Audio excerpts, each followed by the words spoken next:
Friends ಎಲ್ಲರೂ ಮೇಲೆ బాగుండుకుంటా wait నచ్చిన లైక్ చేయండి సబ్స్క్రైబ్ టైం వేసుకున్న డ్రామాలు కలిపేద్దాం. ఏదైనా కదా హాస్పిటల్కి వచ్చి ఉంటుంది. ఇంకా తను టెస్ట్ చేయించుకునేది రిపోర్ట్స్ ఉన్నాయి కదా నెక్స్ట్ వీక్ వస్తాయని చెప్పింటాడు. ఏదైనా కదా ఎన్ని రోజులు బతుకుతానో ఏంటని ఇంకా ఆలోచిస్తూ నడుస్తూ ఉంటుంది. అప్పుడే డాక్టర్ లీ ఉన్నారు కదా వచ్చి ఉంటారు. నేను అడుగుతున్నాడు నువ్వేనా, ఆయన కూడా మన ఇద్దరు స్కూల్ ఫ్రెండ్స్ అని అంటూ ఉంటాడు. ఏదైనా అంటుంది మీరు నా సిస్టర్ వాళ్ళ డాక్టర్ కదా అని అంటూ ఉంటుంది. డాక్టర్ లీ అంటుంటాడు ఎవరు డాక్టర్ అయితే ఏంటి, ఆయన కూడా మన ఇద్దరం స్టడీ చేశాం కదా అని అంటూ ఉంటాడు. హీరోయిన్ కదా ఆలోచన చేస్తూ ఉంటుంది. అప్పుడే హీరో సిస్టర్ హీరో ఉన్నారు కదా అక్కడికి వచ్చి ఉంటాడు. హీరో సిస్టర్ అంటుంది ఏంటి మీ ఇద్దరికి ముందే తెలుసా, ఆయన కూడా నువ్వు డాక్టర్తో ఉండకూడదని హీరోయిన్ తోటి అంటూ ఉంటుంది. హీరోయిన్ అంటుంది నేను ఎవరితో అంటే నీకు ఎందుకని అంటూ ఉంటుంది. హీరో సిస్టర్ ఉంటుంది లేదు నేను అలా అనలేదు, ఆయన కూడా హీరో ఉన్నాడు కదా నేను ఉంచుకున్నాడు, ఇప్పుడు నువ్వే వేరే వాళ్ళకి మనసు ఇచ్చావు కదా మీ ఇద్దరు హ్యాపీగా ఉండడం చాలా ఇష్టమని అంటూ ఉంటుంది. హీరోయిన్ అంటుంది ఎవరు ఉంచుకున్నారో ఏంటో తెలియట్లేదని అంటూ ఉంటుంది. ఇంక హీరోయిన్గా బ్యాంగిల్ చూపిస్తూ ఉంటుంది. హీరో సిస్టర్ ఉంటుంది ఈ బ్యాంగిల్ నీ దగ్గర ఏం చేస్తుంది, ఆయన కూడా ఇది హీరో వాళ్ళ బ్యాంగిల్ కదా ఫ్యామిలీ బ్యాంగిల్ కదా అని అంటూ ఉంటుంది.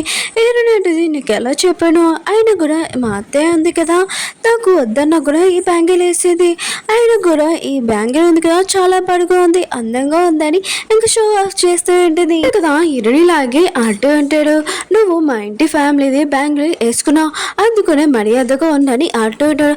అబ్బాయిలతో తిరగదని అంటూ ఉంటాడు. హీరోని అంటుంది నేను ఒకటి అడుగుతాను చెప్తా అని అంటుంది.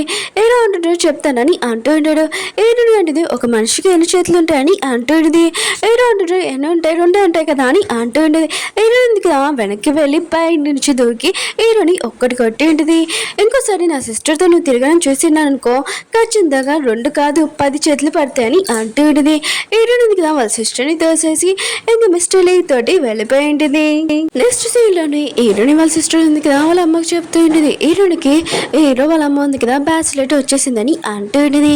ఇంకా వాళ్ళ అమ్మ అంటుంది తనకి ఆ బ్యాచిలర్ వచ్చినా ఏమైనా కూడా నువ్వు మాతో హీరోతోనే ఉండు, హీరో ఉన్నాడు కదా ఎప్పుడు నీతోనే ఉండేలాగా చూసుకొని అంటూ ఉంటుంది. ఇంకా హీరో ఉన్నాడు కదా ఖచ్చితంగా తనని పట్టించుకోరని అంటూ ఉంటుంది. హీరో సిస్టర్ ఉంది కదా వాళ్ళ అమ్మ చెప్తుంటుంది కొన్ని రోజుల నుంచి హీరో ఉన్నాడు కదా హీరో మీద ఇంట్రెస్ట్ ఉంది అనుకుంటామా అని అంటూ ఉంటుంది. ఇంకా వాళ్ళ అమ్మ అంటుంది హీరో ఉన్నాడు కదా మనకి చాలా ఇంపార్టెంట్ బంగారు బాత్ అని అంటూ ఉంటుంది. ఇంకా హీరో వాళ్ళ సిస్టర్ అంటుంది ఆయన కూడా చిన్నప్పుడు నేను కాపాడలేదు హీరోని కాపాడింది, ఈ విషయం హీరోకి తెలిసిందనుకో హీరోను కదా నన్ను వదిలేస్తాడని అంటుంది. ఈ విషయం తెలియకుండా నేను ఏదోలాగా చూసుకుంటాను. అప్పుడే ఒక మేడ్ ఉంది కదా ఇంకా డ్రెస్ వేసుకుని వస్తూ ఉంటుంది. హీరో వాళ్ళ సిస్టర్ డ్రెస్ ఈ డ్రెస్ నేను ఎప్పుడూ వేసుకుంటలేదు అనుకోలేదు ఇంత ప్రైస్ డ్రెస్ అని అంటూ ఉంటుంది. ఇంక వాళ్ళ అమ్మ అంటుంది ఈ డ్రెస్ నువ్వు ఎక్కువైన ప్రైస్ తోటి కొన్నావు కదా ఇది నీదే కదా అని అంటుంది. ఇంక హీరో వాళ్ళ సిస్టర్ అంటుంది దీనికి ఎంత ధైర్యం నా డ్రెస్ వేయడానికి అని అంటుంది. దీనికి నేను చెప్తానని అంటుంది. అప్పుడే తన రూమ్ లో నుంచి సౌండ్ వచ్చేటిది. ఇంకా వాళ్ళ అమ్మ అంటుంది ఎవరైనా దొంగలు వచ్చాడు అనుకుంటా పద చూద్దామని ఇంక వీళ్ళిద్దరు రూమ్ లోకి వెళ్తూ ఉంటాడు. హీరోయిన్ ఉంది కదా వాళ్ళ సిస్టర్ రూమ్ ఉంది కదా మొత్తం అంతా నాశనం చేసేసి ఉంటుంది. ఇంకా వాళ్ళ సిస్టర్ ఉంది కదా ఇదంతా చూసి ఇంకా అరుస్తూ ఉంటుంది నీకేమైనా మెంటల్ ఏంటి ఇదంతా ఏంటి అని అంటుంది. హీరోయిన్ ఉంటుంది నీకు ముందే చెప్పాను ఈ రూమ్ నాదని, నేను చెప్పాను రూమ్ చేంజ్ అవ్వమని కానీ నువ్వు చేంజ్ చేయలేదు అందుకనే రూమ్ మొత్తం నాశనం చేస్తున్నానని అంటూ ఉంటుంది. హీరో సిస్టర్ ఉంటుంది ఇక్కడ ముందే చెప్పాను ఇది నా రూమ్ అని అంటుంది. అవును నా బట్టలు ఏవని అంటుంది. హీరో అంటుంది ఆ బట్టలు ఉన్నాయి కదా ఆడుకున్న వాళ్ళకి ఇచ్చేసాను మిగతా బట్టలు ఉన్నాయి కదా సర్వెంట్కి ఇచ్చేసానని అంటుంది. ఇది ఒక డ్రెస్ ఉంది కదా తీసుకొని అంటుంది. హీరో సిస్టర్ అంటుంది ఇది ఎక్కువైన ప్రైజ్ ఆయన కూడా ఈ డ్రెస్ కూడా నాశనం చేస్తావు నువ్వు, నేను ఆగు నీకు చెప్తానని హీరోని దగ్గరికి వస్తూ ఉంటుంది. హీరోని ఉంది కదా ఒక్కటి చిన్నది. ఇంక హీరో సిస్టర్ కదా తిరుగుతూ సున్నితమైన అమ్మాయి కదా కళ్ళు తిరిగి పడిపోయింది. హీరో ఉంటుంది నా సిస్టర్ని బాగానే వెల్కమ్ చేశాను కదా అని అనుకుంటూ ఉంటుంది. అప్పుడు ఇరుమల్లాడిని కదా వచ్చి ఉంటాడు. తన సున్నితమైన కూతురుంది కదా పరపడం చేసి ఇక హీరోని అంటూ ఉంటాడు ఇదంతా ఏంటని అంటూ ఉంటాడు. హీరోని ఉంటుంది ఇది నా ఇల్లు ఆయన కూడా మీరు నా కోపం తెప్పించడానికో ఫస్ట్ టైమే మిమ్మల్ని నేను ఇంట్లో నుంచి బయటికి పంపించేస్తానని అంటూ ఉంటుంది. హీరోని ఉంటుంది నేను కొన్ని రోజుల నుంచి చూస్తున్నాను ఆయన కూడా కంపెనీ ఉంది కదా చాలా ప్రాబ్లంగా ఉంది, హీరో ఉన్నాడు కదా మీకు హెల్ప్ చేయాలా వద్దా అని అంటుంది. ఇంకా అలా అని అంటుంటాడు నువ్వు ఎలాంటి కూతురువి ఆయన కూడా ఇలాంటి కూతురు నేను ఎలా జన్మనిచ్చానని అంటూ ఉంటాడు. హీరో నుండి దేనికి ఏమీ సంబంధం లేదు ఆయన కూడా నేను మీ కూతురునో కాదు ఆయన కూడా హీరో వాళ్ళ అమ్మ ఉంది కదా నన్ను కోటల్లాగా ఒప్పుకుంది మీకు హెల్ప్ చేయనా వద్దా అందుకనే మీరు ఉన్నారు కదా ఇప్పటి నుంచి ఇంట్లో నుంచి బయటకు వెళ్ళిపోరని అంటుంది. ఇంకా హీరో వాళ్ళ డాడీకి మాత్రం చాలా కోపం వస్తుంది కానీ ఏమీ దారి లేదు కదా ఇంకా తన బంగారం కూతుర్ని తీసుకొని ఇంకా వెళ్ళిపోతూ ఉంటాడు సైలెంట్గా. హీరోయిన్ కదా డాక్టర్ లీ కలడానికి ఎల్లుంటుంది. డాక్టర్ లీ కదా చాలా ప్రేమగా హీరోయిన్కి కాఫీ ఇచ్చి ఉంటాడు. హీరోని ఆలోచిస్తూ ఉండేది, మా అమ్మ చనిపోయినప్పటి నుంచి నన్ను ఎవరు ఇంత ప్రేమగా చూసుకోలేదని అనుకుంటూ ఉండేది. నా వల్ల ఆ రోజు మీకు బాగా తిట్లు పడ్డాయి కదా, అందుకు నేను మీకు సారీ చెప్తున్నానని అంటూ ఉండేది. డాక్టర్ లీ అంటుంటాడు, ఏమీ కాదులే, అయినా కూడా నీ ఫేక్ బాయ్ ఫ్రెండ్ అవ్వడం చాలా ఇష్టమని అంటూ ఉంటాడు. అవును, రేపు నువ్వు వస్తావా బయటికి నాతోటి, నాకు ఒక ప్లేస్ తెలిసి మనం ఇద్దరం పిక్నిక్ వెళ్తామని అంటూ ఉంటాడు. ఏరుని అంటది, మీ గర్ల్ ఫ్రెండ్కి ఈ విషయం తెలిసిందనుకో చాలా హ్యాపీగా ఫీల్ అవుతుందని అంటూ ఉండేది. టోటలీ అంటూ ఉంటాడు, నాకు ఇప్పటి వరకు ఎవరో గర్ల్ ఫ్రెండ్ లేరని అంటూ ఉంటాడు. హీరోని అంటూ ఉంటుంది, ఓ అని ఇంకా నవ్వుతూ ఉంటుంది. హీరోని ఉంది కదా ఇంకా టోటలీకి చెప్తూ ఉంటుంది, నాకు చాలా బిజీగా ఉన్నాను, నేను రాలేనని అంటూ ఉంటుంది. టోటలీ అంటూ ఉంటాడు, ఏమీ కాదులే నెక్స్ట్ టైం వెళ్తామని అంటూ ఉంటాడు. అప్పుడు హీరోయిన్కి కాల్ వచ్చి ఉంటుంది. హీరోయిన్గా ఫోన్ ఎత్తుతుంది. హీరో అంటూ ఉంటాడు, నీకు చెప్పాను కదా వేరే అబ్బాయిలతో మాట్లాడొద్దని, వెళ్ళొద్దని చెప్పాను కదా, ఎందుకు వెళ్ళావని అంటూ ఉంటాడు. హీరోని అంటుంది, ఏంటి నువ్వు నన్ను ఫాలో చేస్తున్నావు ఏంటి అని అంటూ ఉంటుంది. అటు ఇటు చూస్తూ ఉంటుంది. హీరో అంటుంటాడు, లేదు ఆయన కూడా ఆ కాఫీ షాప్ మా అమ్మది, నేను సీసీ కెమెరా మొత్తం చూస్తున్నానని అంటూ ఉంటాడు. హీరోని అంటుంది, ఓ అని అంటూ ఉంటుంది. హీరో అంటుంటాడు, తొందరగా నువ్వు నా దగ్గర రా, కింద ఉన్నాను కాళ్ళు అని అంటూ ఉంటాడు.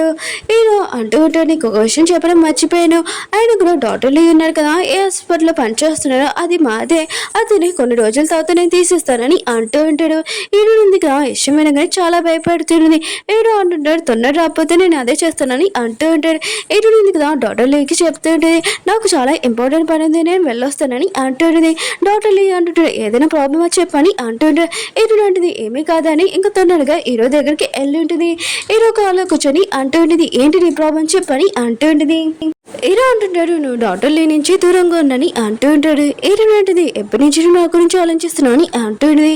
హీరో అంటాడు, నువ్వు వినలేదా ఏంటి, నువ్వు డాక్టర్ లీ నుంచి దూరంగా ఉండని అంటూ ఉంటాడు. హీరో అంటుంది, వినలేదని అంటుంది. హీరోని కొట్టడానికి వస్తూ ఉంటుంది. హీరో ఉన్నాడు కదా తను చేపట్టుకుని అంటాడు, నేను కూడా నేను కొట్టలేనే ఏంటి అని అంటూ ఉంటాడు. హీరో అంటుంది, నా చేయి వదులుతా వదులు అని అంటూ ఉంటుంది. అప్పుడు డాక్టర్ లీ ఉన్నాడు కదా వస్తున్నాడని హీరో చూస్తూ ఉంటాడు, ఇంకా స్మైల్ చేస్తూ ఉంటాడు. హీరోని అంటుంది, ఇది మన ఇద్దరు ప్రాబ్లము, ఆయన కూడా ఇంకో పర్సన్ లాకని అంటుంది. హీరో అంటుంటాడు, నువ్వే ఇంకో పర్సన్ తీసుకుని వచ్చాని అంటూ ఉంటాడు. హీరో ఉంటాడు కదా కార్ విండో ఉంటుంది కదా తీస్తూ ఉంటాడు. ఇంకొక కార్ ఆలోనే ఉంటుంది కదా ఇంకొక నొక్కుతూ ఉంటాడు. డాక్టర్ లీ ఉన్నాడు కదా వీళ్ళిద్దరిని చూడాలని ఇదంతా చేసి ఉంటాడు. హీరో ఉన్నాడు కదా డాక్టర్ లీ చూస్తున్నాడని హీరోని కిస్ చేసి ఉంటాడు. డాక్టర్ లీ ఉన్నాడు కదా ఇదంతా చూసి చాలా బాధపడుతూ ఉంటాడు, ఎందుకంటే హీరోని లవర్ చేసుకోవాలని వచ్చి ఉంటాడు. కానీ ఇదంతా చూసి చాలా బాధగా అక్కడి నుంచి వెళ్ళిపోయి ఉంటాడు. హీరోని చాలా కోపంగా హీరోని తోసేసి గోల్ తోటి గీరేసి ఇంకా చాలా కోపంగా బయటికి వచ్చేసేయండి. హీరోని కదా కదట్లేదు. హీరోని కదా అది చూసి చాలా ఓవర్ యాక్టింగ్, ఆయన కూడా బయటికి రాని అంటూ ఉంటుంది. ఇంక హీరో ఉన్నాడు కదా ఏంటి కదట్లేదు అనుకొని ఒకవేళ చనిపోయా ఏంటి అని అనుకుంటూ ఉంటుంది. ఓకే ఫ్రెండ్స్, డ్రామా ఉంది కదా అయిపోయింది. వీడియో నచ్చిందంటే లైక్ చేయండి, సబ్స్క్రైబ్ చేయండి. ఈ డ్రామా ఉంది కదా మీకు నచ్చిందని కోరుకుంటున్నాను. నచ్చిందంటే ప్లీజ్ లైక్ చేయండి, సబ్స్క్రైబ్ చేయండి. నెక్స్ట్ వీడియో కొద్దిగా వెయిట్ చేయండి, ఇంకా రాలేదు రాగానే అప్లోడ్ చేస్తాను. వచ్చింది అనుకో నేనే స్టోరీ చెప్తాను కదా, అందుకనే నాకు కూడా తెలీదు, కొద్దిగా వెయిట్ చేయండి. బాయ్.